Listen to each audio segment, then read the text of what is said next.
Hello, ഇനി നമുക്ക് എടുക്കാനുള്ളത് classes of client server application എന്ന് പറയുന്ന കോൺസെപ്റ്റാണ്. ഇനി എന്താണ് ഈ ക്ലാസ്സസ് കൊണ്ട് ഇൻഡിക്കേറ്റ് ചെയ്യുന്നത് എന്ന് പറഞ്ഞിട്ടുണ്ടെങ്കിൽ, ഇപ്പോൾ നമ്മളെ ക്ലയൻറ്റ് ആൻഡ് സെർവർ അത് രണ്ടും അവരുടെ വർക്കിനെ ബേസ് ചെയ്തിട്ട് ഒരുപാട് എന്താ പറയുക, ഒരുപാട് ഡിഫറൻസ് കാറ്റഗറൈസേഷൻ ആക്കിയിട്ട് മാറ്റിയിട്ടുണ്ട്. അതാണ് നമ്മുടെ ക്ലാസ്സസ് ഓഫ് ക്ലയൻറ്റ് സെർവറിൽ വരുന്നത്. There is a spectrum of implementation that divides the works between the client and server differently. ക്ലയൻറ്റിൻ്റെയും സെർവറിൻ്റെയും വർക്കിനെ ബേസ് ചെയ്തിട്ട് ഒരു സ്പെക്ട്രം അല്ലെങ്കിൽ ഒരു ക്ലാസിഫിക്കേഷൻ വർക്കൗട്ട് ചെയ്യുന്നുണ്ട്. അതാണ് നമ്മുടെ ക്ലാസ്സസ് ഓഫ് ക്ലയൻറ്റ് സെർവറിൽ വരുന്നത്. Processing can be allocated in A number of ways. There are several major operations for database applications. They are host.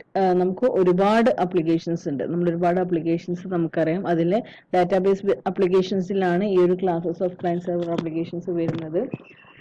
അപ്പോൾ അതിനെ ബേസ് ചെയ്തിട്ട് നമുക്ക് ഡിഫറെൻറ്റ് ക്ലാസ്സസ് വരുന്നുണ്ട്. ഒന്ന് host based processing, server based processing, client based and cooperative based. ഇങ്ങനെ 4 തരത്തിലുള്ള classes ആണ് നമ്മുടെ ഡാറ്റാബേസ് ആപ്ലിക്കേഷൻസിൽ വരുന്നത്. ഓക്കെ, അതിൽ ഫസ്റ്റ് കേസ് എന്ന് പറയുന്നത് ഹോസ്റ്റ് ബേസ്ഡ് സർവീസസ് ആണ്, പ്രോസസ്സിംഗ് ആണ്. ഈ ഏത് 4 കേസ് ആണെന്നുണ്ടെങ്കിലും നമുക്ക് വെർച്വലി നമുക്ക് ഫീൽ ചെയ്യുന്നത് എന്താണ്, ഒരു സെർവറാണ് എല്ലാ കാര്യങ്ങളും ചെയ്യുന്നത് എന്നുള്ള ഒരു കോൺസെപ്റ്റാണ് നമുക്ക് ഫീൽ ചെയ്യാം. ഓക്കെ, ഇനി അത് ഹോസ്റ്റ് ആണെന്നുണ്ടെങ്കിലും അതേപോലെ തന്നെ സെർവർ ബേസ്ഡ് ആപ്ലിക്കേഷൻ ആണെങ്കിലും ക്ലയൻറ്റ് ആണെന്നുണ്ടെങ്കിലും കോപ്പറേറ്റീവ് ബേസ്ഡ് ആണെങ്കിലും ഏത് കേസിലാണെന്നുണ്ടെങ്കിലും we have to feel that everything is happen in സെർവറിലാണ് എല്ലാ കാര്യങ്ങളും വർക്കൗട്ട് ചെയ്യുന്നത് എന്ന് ആണ്. ഓക്കെ, ഇനി ഹോസ്റ്റ് ബേസ്ഡ് എങ്ങനെയാണെന്ന് വെച്ചിട്ടുണ്ടെങ്കിൽ host based processing is not true client server computing. ശരിക്കും ക്ലയൻറ്റ് സെർവർ കമ്പ്യൂട്ടിങ്ങിൽ നമുക്ക് ഫീൽ ചെയ്യുന്ന ഒരു കാര്യം എന്ന് പറഞ്ഞിട്ടുണ്ടെങ്കിൽ സെർവറാണ് വർക്കൗട്ട് ചെയ്യുന്നത് എന്നുള്ളതാണ്. Rather host based processing refers to the traditional mainframe environment in which all or virtually all of the processing is done on a central host. അതാണ് ഇവിടുത്തെ കാര്യം. അതായത് നമ്മുടെ client server host based processing ആണെങ്കിൽ host ആണ് എല്ലാ കാര്യങ്ങളും ചെയ്യുന്നത്. ക്ലയൻറ്റിന് പ്രത്യേകിച്ച് റോളില്ല എന്നുള്ള, ക്ലയൻറ്റ് ജസ്റ്റ് നമുക്ക് ആ ഹോസ്റ്റ് ചെയ്ത കാര്യങ്ങളെ ജസ്റ്റ് നമുക്ക് ഒരു എൻവയോൺമെൻറ്റിൽ ഫ്രെയിം എൻവയോൺമെൻറ്റിൽ കാണുന്നു എന്നുള്ള ഒരു മെത്തേഡ് മാത്രമാണ് നമ്മുടെ ഹോസ്റ്റ് ബേസ്ഡ് പ്രോസസ്സിംഗിൽ നടക്കുന്നത്. ഇനി ക്ലയൻറ്റ് സെർവർ കോൺഫിഗറേഷൻ ആണെന്നുണ്ടെങ്കിൽ server is the principally responsible for providing A graphical user interface whereas virtually all of the processing is done on the server. ഇതും സെർവറിലാണ് എല്ലാ കാര്യങ്ങളും നടക്കുന്നത്. പക്ഷേ ഇവിടെ കമ്മ്യൂണിക്കേഷൻ നടക്കുന്നത് ഗ്രാഫിക്കൽ യൂസർ ഇന്റർഫേസ് ത്രൂ ആണ് എന്നുള്ള ഒരു ഡിഫറൻസ് മാത്രമാണ് ഇവിടെ മെയിനായിട്ട് വരുന്നത്. ഓക്കെ, ഹോസ്റ്റ് ബേസ്ഡ് ആണെന്നുണ്ടെങ്കിൽ ഫ്രെയിം എൻവയോൺമെന്റിലാണ് കമ്മ്യൂണിക്കേഷൻ പ്രോസസ്സിംഗ് നടക്കുന്നത്. ദെൻ ക്ലയൻറ്റ് സെർവർ കോൺഫിഗറേഷനിലാണെന്നുണ്ടെങ്കിൽ അവിടെ നടക്കുന്നത് ഗ്രാഫിക്കൽ യൂസർ ഇന്റർഫേസ് എന്നുള്ള കോൺസെപ്റ്റ് യൂസ് ചെയ്തിട്ടാണ്. നമ്മളിപ്പോൾ ഫസ്റ്റ് രണ്ടെണ്ണം ആദ്യം പറഞ്ഞത് എന്തായിരുന്നു, ഹോസ്റ്റ് ബേസ്ഡ് പ്രോസസ്സിംഗ് ആണ്. രണ്ടാമത്തത് ക്ലയൻറ്റ് സെർവർ ബേസ്ഡ് പ്രോസസ്സിംഗ് ആണ്. ഇനി തേർഡ് വരുന്നത് ക്ലയൻറ്റ് ബേസ്ഡ് പ്രോസസ്സിംഗ് ആണ്. നമുക്ക് as the name indicating it all the process is happens in client. നേരത്തെ നമ്മൾ 2 കേസിലും നടന്നത് എന്തായിരുന്നു, സെർവറിലാണ് എല്ലാ കാര്യങ്ങളും നടക്കുന്നത്.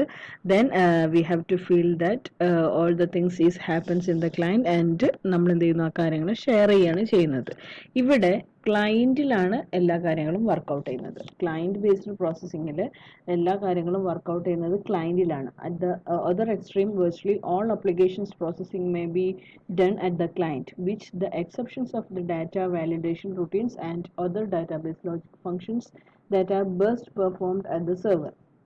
ഇവിടെ പിന്നെ എന്താണ് സെർവറിൻ്റെ അപ്ലിക്കേഷൻ എന്താണെന്ന് ചോദിച്ചിട്ടുണ്ടെങ്കിൽ ഡാറ്റാബേസ് പ്രോസസ്സിങ്ങും ഡാറ്റാബേസിൻ്റെ വാലിഡേഷൻ, അതായത് സ്റ്റോറിങ് മെക്കാനിസം. ഡാറ്റാബേസിലാണ് നമ്മൾ കാര്യങ്ങളൊക്കെ സ്റ്റോർ ചെയ്യുന്നത് അല്ലേ. അപ്പോൾ സ്റ്റോറിങ് മെക്കാനിസവും കാര്യങ്ങളൊക്കെ നടക്കുന്നത്, അല്ലെങ്കിൽ database validation and database logic functions that are performed at the server. ആ ഒരു കാര്യം ഡാറ്റാബേസിൻ്റെ യൂസേജ് വർക്കൗട്ട് ചെയ്യുന്നത് സെർവറിലാണ്. ഈ ഒരു കോൺസെപ്റ്റാണ് നമ്മളിപ്പോൾ വർക്കൗട്ട് ചെയ്യുന്ന എല്ലാ കാര്യങ്ങളിലും നടക്കുന്നത്. ഇപ്പോൾ വെബ് പേജ് ആക്സസിങ് ആണെന്നുണ്ടെങ്കിലും എന്ത് കാര്യങ്ങളാണെന്നുണ്ടെങ്കിലും ഡാറ്റാബേസിൽ നിന്ന് നമ്മൾ ആക്സസ് ചെയ്യുന്നു, നമ്മൾ അതിൽ നിന്ന് കാര്യങ്ങളൊക്കെ നമുക്ക് ആവശ്യമുള്ള പ്രോസസ്സിംഗ് ഒക്കെ നടക്കുന്നു. നമ്മുടെ ആവശ്യമുള്ള കാര്യങ്ങളൊക്കെ നടക്കുന്നത് എവിടെ വെച്ചിട്ടാണ്? നമ്മുടെ ക്ലയൻറ്റ് മെഷീനിൽ വെച്ചിട്ടാണ്. Okay, then this architecture is perhaps the most common client server approach in the current use. then ഇതാണ് ക്ലയൻറ്റ് ബേസ്ഡ് പ്രോസസ്സിംഗ് എന്നുകൊണ്ട് ഇൻഡിക്കേറ്റ് ചെയ്യുന്നത്. ആ ഒരു നെയിമിൽ തന്നെ അതിൻ്റെ എല്ലാ കണ്ടന്റും ഇൻക്ലൂഡഡ് ആണ്. ക്ലയൻറ്റ് ബേസ്ഡ് പ്രോസസ്സിംഗ്, ക്ലയൻറ്റിലാണ് പ്രോസസ്സിംഗ് നടക്കുന്നത്. സ്റ്റോറിങ് പിന്നെ സെർവറിൻ്റെ യൂസേജ് എന്താണെന്ന് ചോദിച്ചിട്ടുണ്ടെങ്കിൽ സെർവറിലാണ് ഡാറ്റാബേസ് അപ്ലിക്കേഷൻസ് ഒക്കെ നടക്കുന്നത്, സെർവറിലാണ്. ഓക്കെ, ഇനി നാലാമത്തെ ഒരു കാറ്റഗറൈസേഷൻ എന്ന് പറഞ്ഞിട്ടുണ്ടെങ്കിൽ കോപ്പറേറ്റീവ് പ്രോസസ്സിംഗ് കോൺഫിഗറേഷൻ അല്ലെങ്കിൽ cooperative processing. The application processing is performed in an optimised fashion by taking advantages of the strength of both client and server mechanics and of the distributions of data.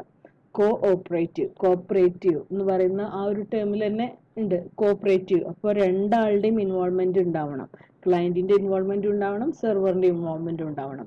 രണ്ടിന്റെയും അഡ്വാൻറ്റേജസിനെ use ചെയ്തിട്ട് workout ചെയ്യുന്ന ഒരു processing മെക്കാനിസമാണ് cooperative processing എന്ന് പറയുന്നത്. Okay, then ഇവിടെ distributed ഫാഷനിലാണ് processing നടക്കുന്നത്.